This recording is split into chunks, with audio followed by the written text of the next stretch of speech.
Bună dimineața și bun găsit, doamnelor și domnilor, la o nouă ediție EnergynomicsTalks. De această dată vom vorbi în limba engleză pentru că avem un invitat care va folosi limba engleză. Vă invităm să rămâneți alături de noi, așadar, la EnergynomicsTalks pentru aproximativ 50 de minute. Good morning and hello, Johan Gabriels, CEO Ebury Romania in Bulgaria, for this conversation here at EnergynomicsTalks. Thank you very much for taking the time. Pleasure. How are you? And please let's start with a few words about how you are coping with this new situation created by the pandemics now. Well, look, it has somewhat changed. I think not only my life but everybody's lives. Look, I'm sitting home. I have my hoodie on. I'm in quarantine with my wife. It has changed quite a lot. I mean, I used to travel at least once a week. I haven't taken a plane for the last 2 months, obviously. But I think we're coping quite well. I mean, from a professional perspective, working with a fintech like Ebury, it was relatively easy to put everybody to work from home. We remained productive, operational throughout the whole crisis. So that was, I would say, relatively easy. Obviously, then there is the next steps. I mean, how do you keep the teams motivated, focused? Everybody is sitting in a different situation, have a different family situation or location, and that's how you need to get yourself organized differently. The way I'm doing it is to try to talk and listen as much as possible with my people. I'm starting with a morning touch point. I call it more the wake-up call, just to be sure that everybody's there and that everybody knows the task ahead. But it's also more motivational. And then there is the way of communication. We never used to work with Zoom or Hangouts or Skype like we're doing now. Now it's not only with our people, but also when we have client meetings, we are proposing different tools. But yes, we're coping with it. I think it's a lifetime experience. I mean, there's obviously the negative impact and the economic crisis. I'm sure we're going to talk about that. Yes, in fact, that's the main topic that I asked you to cover today, talking a little bit about the financial markets and how the Ebury team is coping and trying to help their partners these days. But tell us a few words about Ebury. In a nutshell, what is Ebury? So Ebury is a fintech now, and it's a company that is focused on international payments and foreign currency risk management. So we work with importers, exporters from all sizes, but only companies. We're covering the whole world. I mean, we have now 25 offices. We exist for about 10 years, actually 2 years precisely in Romania. We started in May 2018. There was an important event this year with Santander, the top-tier bank, joining us as a major shareholder. They own now more than 50%. It gives us the kind of trust and capital and support that we needed to prolong in the next 10 years. But we will remain independent from Santander. It is always good to have a well-respected mother company behind. Like I said, main focus is on international payments and foreign currency risk management. But in most of the countries and soon also in Romania, Bulgaria, we will have lending propositions. Okay, let's jump right into the main topic. How did the exchange markets evolve during these last 2 months, maybe compared with the beginning of the year, and maybe with the situation 1 year ago? So obviously, a lot of things happened when the crisis became visible. There's been a lot of volatility in the market. Financial institutions, banks react normally by de-risking their balance sheet, focusing on cash flow, be sure that their capital levels are up to date. So there was a lot of traction and changes in the markets. A little bit closer to home in Eastern Europe and in Romania, we have seen a lot of volatility, less on delay. I'll come back to that later. But if you look at Poland, Hungary, Czech Republic, there was something between 8 and 11% devaluations versus the euro at a certain point, which is a major impact. I think in Romania we were able to control that also because we have a different regime. But the thing was volatility, at a certain point even a shortage of liquidity in some currencies, which actually readdresses the importance of protecting yourself against currency volatility as a business.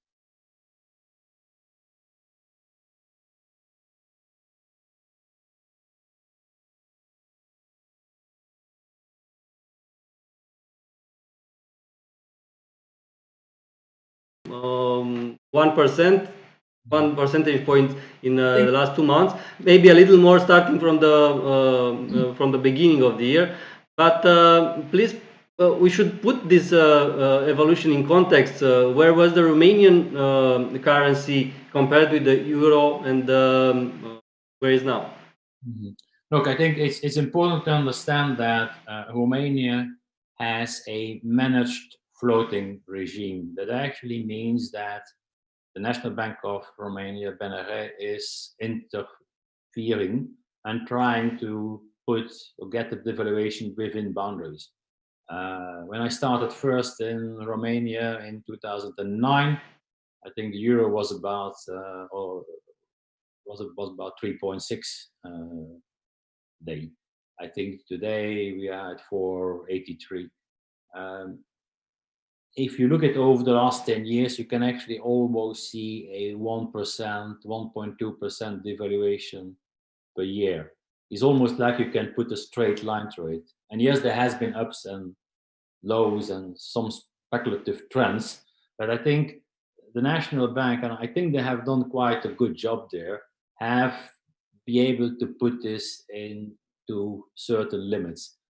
It's not the case in countries like Hungary or Poland, where you have a free floating regime. So they let those currency go. And that's also what you see now in the crisis, where indeed I think we might have lost like 1% versus the euro over the last 2-3 months, and even we saw some strengthening over the last couple of weeks. Yes, there has been some interference from the National Bank, but I think it's a good thing. I mean, I think they keep their promises from that perspective. Now, you can also say, what's the future going to bring? Are they going to be able to keep on doing that? Do they have enough of external reserves to kind of supporting the leg going forward? And that's where then the political situation comes in, and depends on the decision that will have been taken there.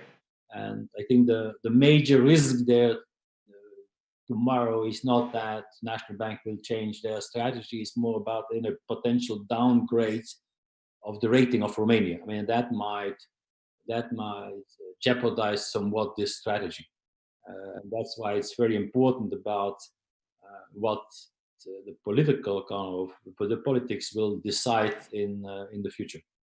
Do you think that we'll have what do you think will be the impact on the GDP for Romania? I prepared for our friends that are watching this conversation a few slides with the forecasts from various sources. CFO Romanian came with an average minus 5.2 in GDP for this year.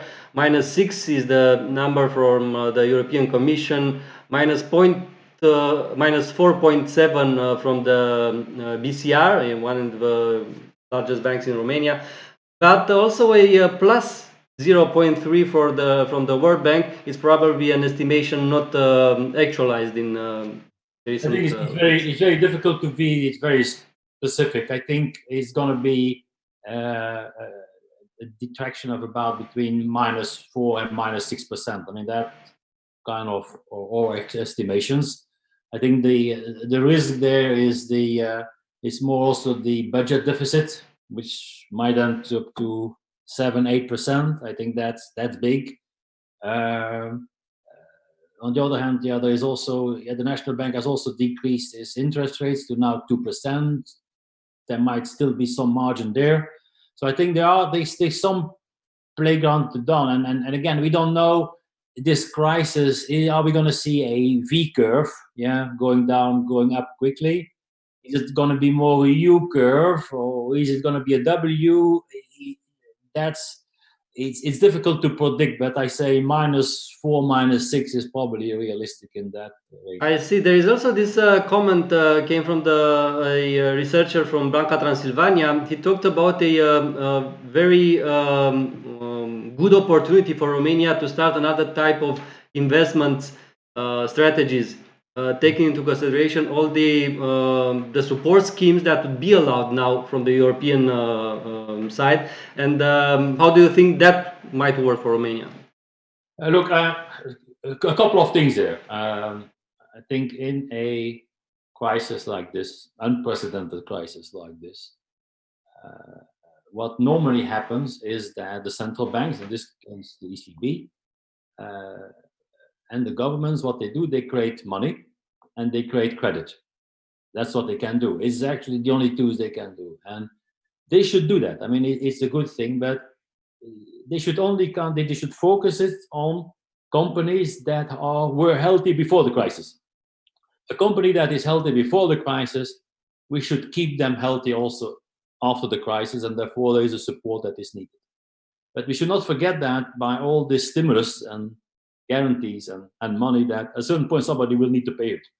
Yeah, and therefore it's more the businessmen, the entrepreneurs, that will take us through this crisis. Yes, some short-term support is needed, money, credit, but it's really the creativity, the innovation of the entrepreneurs that are important. Now, to that perspective, there is an important, in my opinion, a opportunity for Romania. I'll give you a specific example. I think a lot of companies are now realizing that they were very dependent on one supplier. Most of them, that supplier was based in China. And if China locked down, well, they couldn't produce anymore in the West. Yeah. And I think the whole supply chain could be really thought about. And when you then say, okay, think about companies in Western Europe and say, look, I'm importing everything from China, I need a plan B. And then a country like Romania might be quite have a good opportunity from a productivity cost perspective to be one of those candidates. I think that's where the opportunity lies. And again, I see also more and more Romanians coming back, the diaspora there being in Romania, not able to kind of go and work to Western Europe. Well, let's recruit them in Romania. They're needed. Yeah. Try to find a way which is, getting back that supply chain, that productivity, that local production back into the country. I think that it's actually a big opportunity. It could be a big opportunity for Romania. More related to your activity, please tell us a few words about how the businesses you are working with are impacted by these turbulences in the exchange market, and what are your recommendations for them? Yeah. So first of all, from a personal perspective, it might look strange, but March 2020 was the best ever month for Ebury.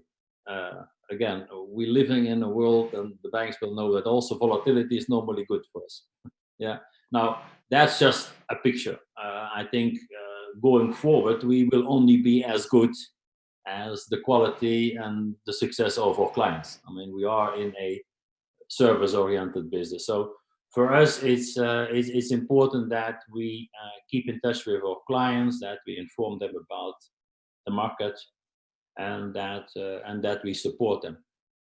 Now we can support them on different levels. I mean, in the first weeks we supported some of our clients and hospitals to kind of deliver medical equipment, because we have an office in Hong Kong, we have people in China, so we could introduce them to some suppliers when there was a shortage of that, and we've done that. And moving forward on that idea, also today we're actually opening our, I would say, our client base or proposal.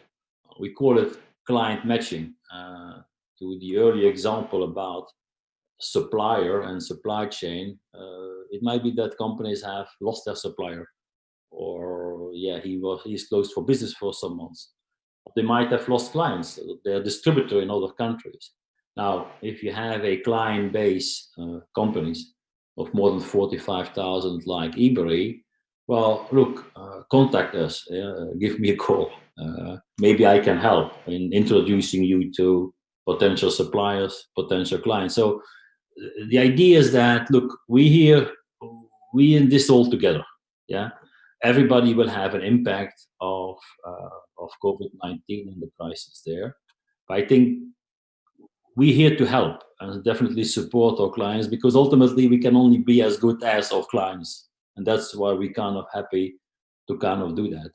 But yes, I mean, it's educating our clients, it's listening to our clients, and supporting them through the crisis.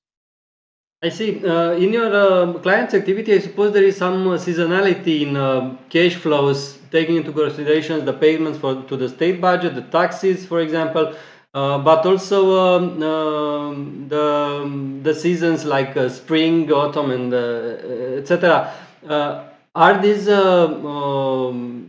is this seasonality affected by the current situation? In which way, and what is your suggestion for your clients? So there's definitely a seasonality, but it depends on the industry.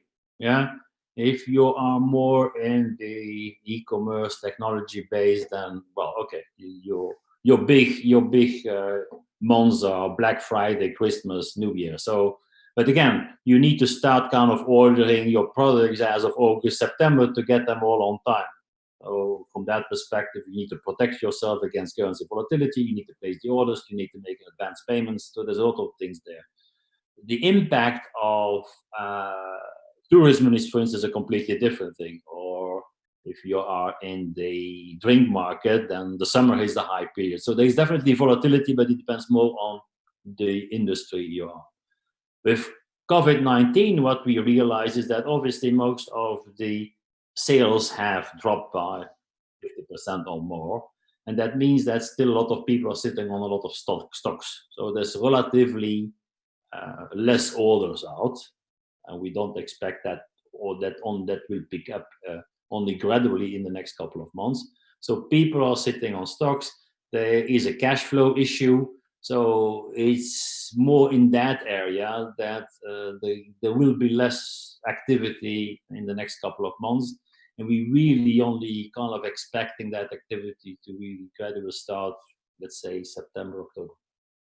We talked a little bit about the euro earlier, but the decline in regards with the Romanian currency is much bigger in comparison with the US dollar. It's around 4%. If I US dollar is a very volatile currency. Yeah, there's a lot of. We should not forget that since, again, 85% of the transactions, FX transactions, are still US dollar dominated, meaning that dollar is one of the two currencies. And that has been the case, I would say, since the Second World War. I mean, the dollar has been the dominant currency, but it has been very volatile. Yeah. More recommendation is to clients also to look at other currencies, or actually to try to pay in local currency. That's why we had webinars on the Chinese yuan, the renminbi, because if you're importing from China, why most of the people still pay in dollar? Why would you take that high risk volatility of a dollar in a transaction between two countries, Romania and China, when in principle have nothing to do with the dollar? Yeah. And I think it's one of this kind of learnings also that will the dominance of the dollar, 85%, remain. While you have, for instance, China, second largest economy in the world, only represents 4% of those currency transactions. So I think we might see kind of a shift. I think the focus on the lei, the RON, being in Europe should be more linked to the euro. The dollar has different elements to it. The war between China, the energy prices, you've seen the drop in a barrel of oil, more emotional reactions of whatever Trump is saying. I think it's much more volatile. I think in this current situation, it's probably, I would definitely reconsider if they have an option to pay in local currency and maybe avoid dollar. As an observer of the energy industry, I have two directions that I think that we might talk a little bit more. One is this renewable sector, where we see some schemes proposed by the state and the increased interest from the potential beneficiaries, and most of the equipments here would come from China. That would be one kind of transaction that Ebury might help in this way that you mentioned earlier, I suppose. First of all, it is, I mean, the main focus there is about, because those are expensive elements, is actually to protect the volatility there of the FX. Again, if you are if your contract is in dollar, yeah, when we started 2 years ago in Romania, the dollar versus the euro was at 125. Now it's at 108. Yeah. So the dollar became stronger by whatever, more than 15-20%. I mean, that's important. I mean, that's the difference between making money and losing money. Where we can help is obviously protect you against the dollar if you want it.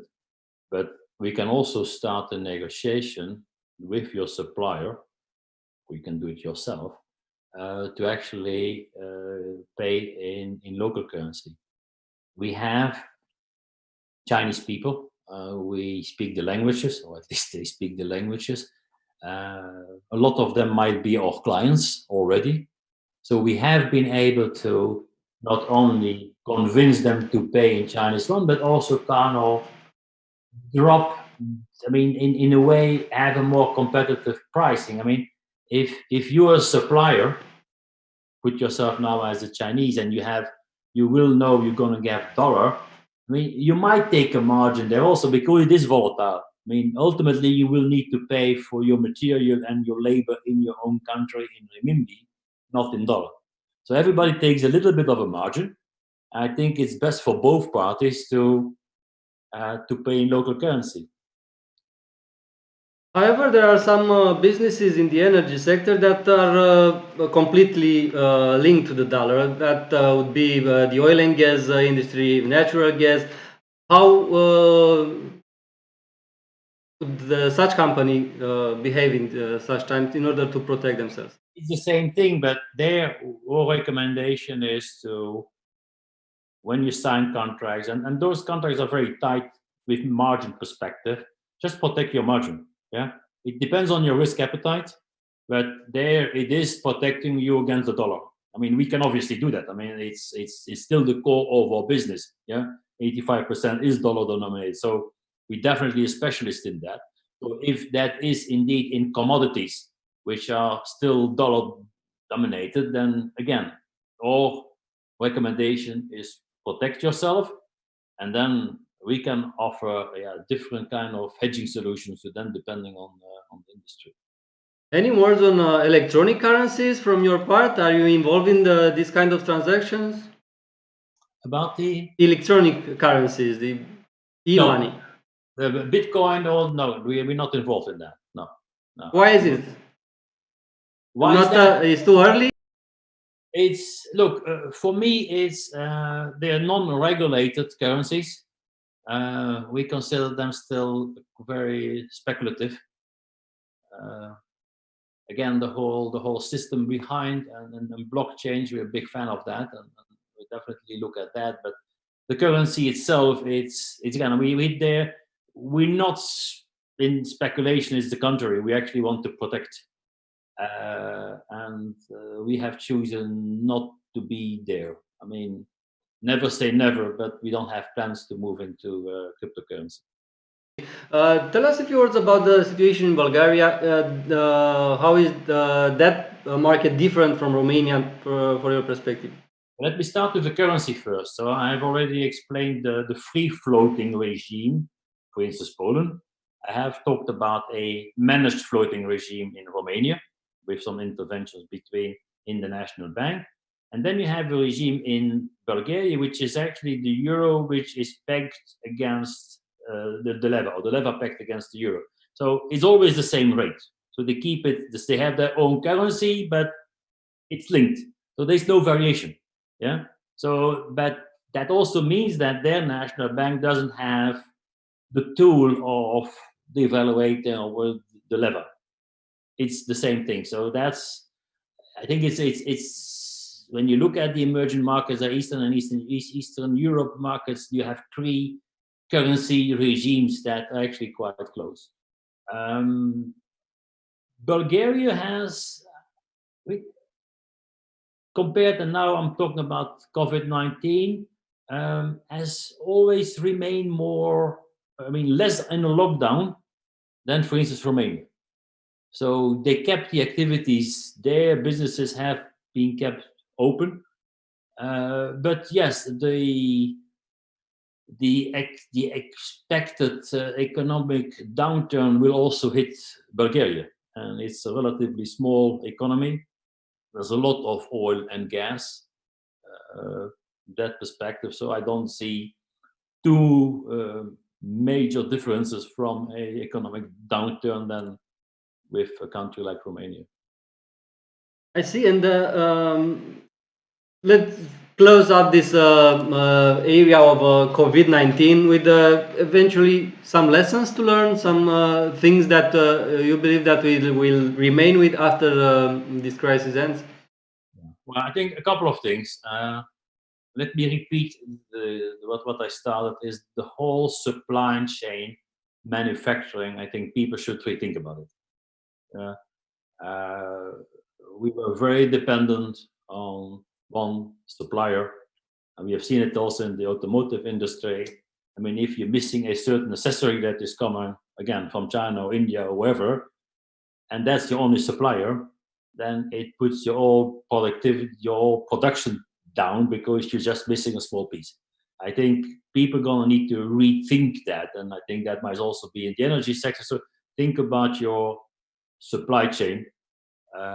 Would be kind of a lesson to that. There are opportunities in every crisis. Yeah, this is it's an economic downturn, and people will suffer or are suffering, but see what will survive. Yeah, we always survived. Yeah, we survived the Big Depression, we survived World War II with the Marshall Plan, we had 9/11, we have the financial crisis. We come out, and the ones that are going to come out are the ones that are more creative, more innovative, more agile, not necessarily the bigger ones. Yeah, so I think see it as an opportunity.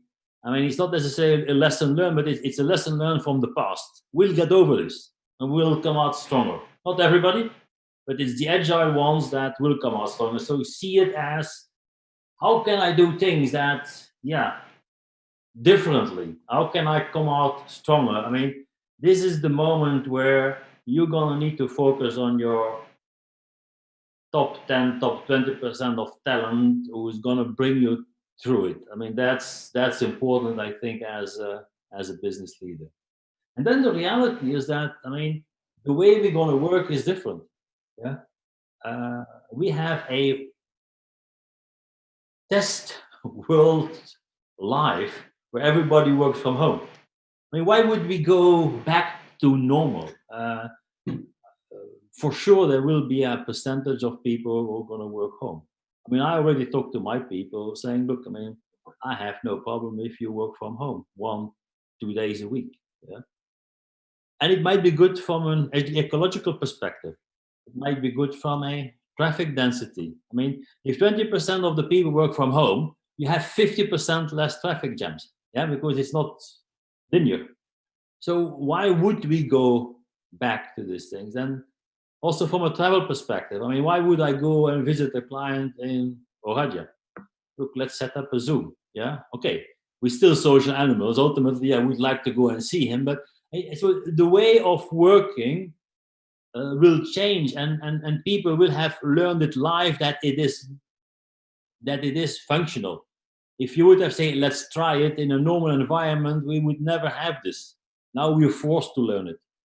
So I think we'll ultimately come out better.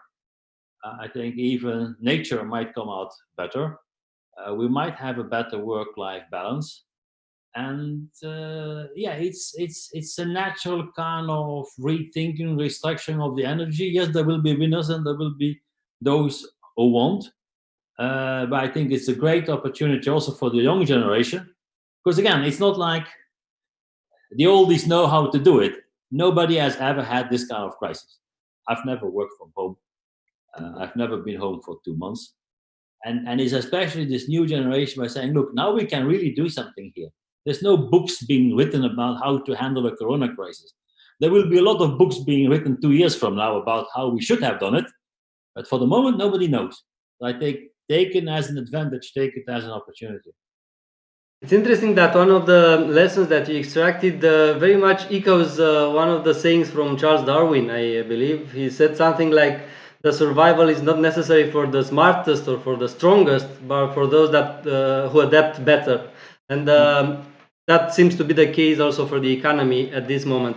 How does the financial sector cope with the current situation? And please make a comparison between the traditional banks and the fintechs, the newcomers, let's say, in this market. So again,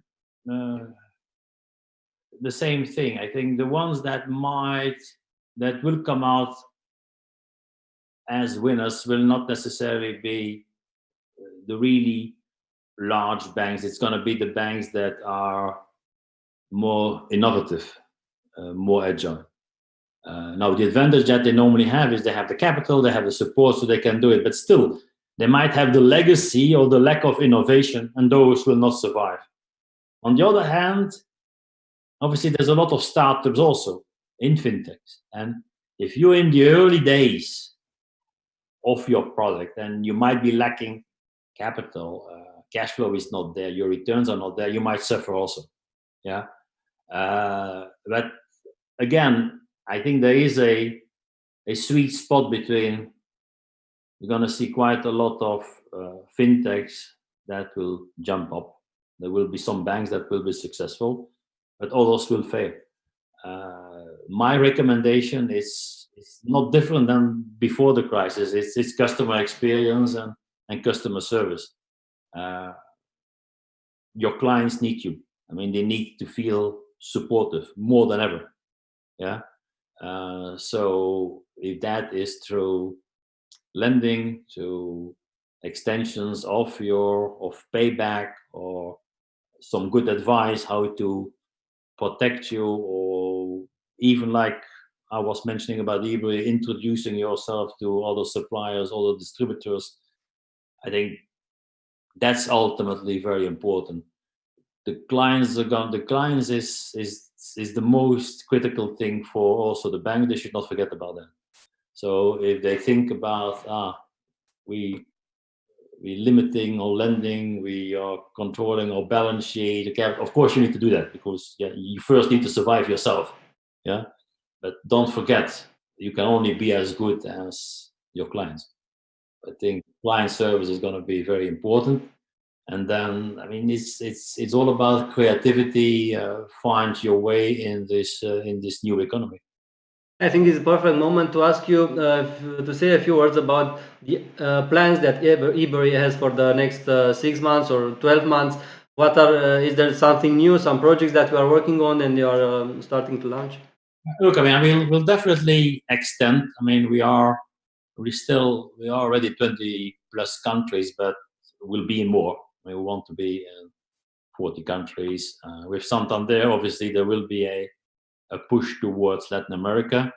Now, I'm also thinking about launching Ebury in Hungary, Croatia, in the countries around us. And again, the opportunity is there. We now know that it can work by people working from home. So it's kind of, I don't need to bring people into the Bucharest office or into the Sofia office. So it has an advantage. So it might be actually smoother and easier to do it. The other thing mentioned is lending, trade financing. We want to become an alternative lender also in Romania and in Bulgaria. Between brackets, we're trying even to be part of the guarantee fund now with respect to COVID-19 created by the government. It's a little bit difficult because for the moment they're asking for a banking license, but we're trying to be there already. But you should be seeing that in the next 6-9 months that we're actually also offering trade financing.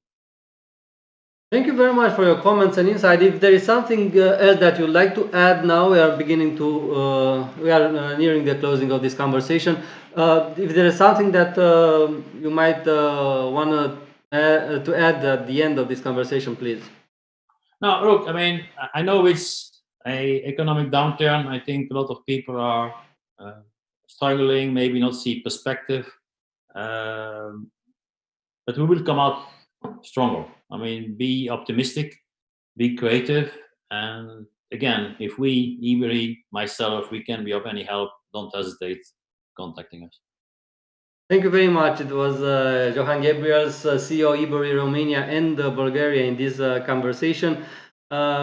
Doamnelor și domnilor, câteva cuvinte doar din partea mea la finalul acestui interviu. Vă mulțumim pentru că ne urmăriți. Conversația va fi disponibilă pe canalul de YouTube al Energynomics. De asemenea, vom avea un articol în care vom sintetiza câteva dintre ideile pe care le-am atins în această conversație. Nu uitați de faptul că vom avea aproape săptămânal, câteodată de 2 ori pe săptămână, asemenea conversații în EnergynomicsTalks. Pe 28 mai vom vorbi cu Dragoș Fundulea de la Roland Berger despre piața de vehicule electrice. De asemenea, suntem în continuare activi cu realizarea de webinarii și de conferințe online. Sunt toate informațiile accesibile pe site-ul energynomics.ro. Atât deocamdată. A fost Gabriela Văcăriți, redactor șef la Energynomics. La revedere!